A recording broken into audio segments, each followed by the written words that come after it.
नमस्कार दोस्तों, आज के इस वीडियो में हम प्रमोटर और प्रमोटर होल्डिंग के बारे में बात करेंगे। प्रमोटर होल्डिंग के बारे में आपने सुना ही होगा, क्योंकि कोई भी कंपनी में इन्वेस्ट करने से पहले उस कंपनी का फंडामेंटल जानना बहुत ज़रूरी होता है। तो उसी फंडामेंटल में प्रमोटर होल्डिंग नाम का एक फैक्टर आता है, वो सबको पता है। लेकिन क्या आप जानते हैं कि उसका क्या मतलब है? उसके अलावा इन्वेस्टर को इस फैक्टर का मतलब क्यों जानना चाहिए और इसका क्या इम्पोर्टेंट है? इतना कहना काफ़ी है कि अगर आप किसी कंपनी में इन्वेस्टर है तो प्रमोटर होल्डिंग आपके लिए इम्पोर्टेंट है। दोस्तों, कोई भी कंपनी के स्टॉक से परिचित व्यक्ति या इन्वेस्टर आपको बताएगा कि प्रमोटर होल्डिंग प्रमोटर और इन्वेस्टर के बीच भरोसा जगाता है। पहली बात जो आपको समझनी चाहिए कि प्रमोटर कौन है। कोई एक खास व्यक्ति जो उस कंपनी की स्थापना से उस कंपनी से जुड़ा हुआ है, या फिर वो व्यक्ति जो उस कंपनी का मैनेजमेंट पे उसका पूरा कंट्रोल है। प्रमोटर कंपनी में हिस्सेदारी रख सकते या नहीं भी रख सकते, लेकिन आमतौर पर उनके पास कुछ हिस्सेदारी होती है। दोस्तों, प्रमोटर्स किसी भी कंपनी का फाउंडर्स हो सकते हैं। कंपनी में निर्णय लेने पर उनका एक मजबूत प्रभाव हो सकता है। एग्जाम्पल के लिए मार्च 2025 तक TCS company Tata consultancy services 71.77% की प्रमोटर होल्डिंग दिखाई है।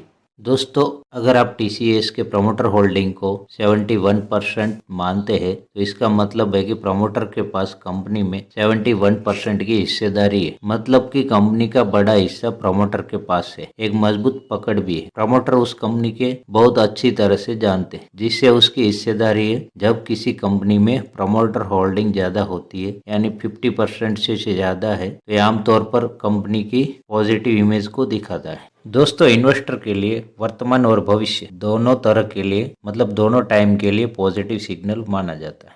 दोस्तों, आपको शायद इस बात का अंदाजा होगा कि इन्वेस्टर के लिए प्रमोटर होल्डिंग क्यों इम्पोर्टेंट है। तो कुछ खास रीजन है कि इन्वेस्टर के लिए प्रमोटर होल्डिंग क्यों जरूरी है। दोस्तों, पहला रीजन है इन्वेस्टर कॉन्फिडेंस। प्रमोटर कंपनी को ज्यादा इम्पोर्टेंट देते क्योंकि उसको पता है कि कंपनी आगे जाके अच्छा परफॉर्म करेगी। यही कारण है कि उस कंपनी में प्रमोटर बन के बैठे रहते, और यही कारण की वजह से इन्वेस्टर को कंपनी पे कॉन्फिडेंस आने लगता है। दोस्तों, दूसरा रीजन है स्टेबल ऑपरेशन।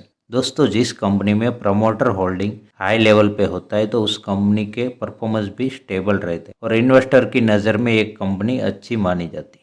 दोस्तों, तीसरा रीजन है strong promoter holding, good leadership. दोस्तों, स्ट्रॉन्ग प्रमोटर होल्डिंग यानी कि कंपनी अच्छा मैनेजमेंट फॉलो करती, कंपनी का कंट्रोल उसके हाथ में, यानी एक healthy promoter holding rules follow करके कंपनी के एम्प्लॉइज और शेयर होल्डर को भी ध्यान में रख के काम करती है। दोस्तों, चौथा रीजन है promoter holding in company stock. जब इन्वेस्टर कंपनी के शेयर्स में इन्वेस्ट करना चाहते हैं तब प्रमोटर होल्डिंग मेन है। और खास बात यह है कि प्रमोटर होल्डिंग में चेंज होने पर शेयर्स के भाव में भी चेंज आना कॉमन है। दोस्तों, अगर आप कोई भी कंपनी का स्टॉक बाय करना चाहते हो तो प्रमोटर होल्डिंग इम्पोर्टेंट फैक्टर है जिसे ध्यान में लेना चाहिए। अगर आपके पास कोई स्टॉक पहले से है तो प्रमोटर होल्डिंग को देखना चाहिए ताकि ये पता चले कि अभी या लंबे समय के बाद स्टॉक पे क्या असर होगा।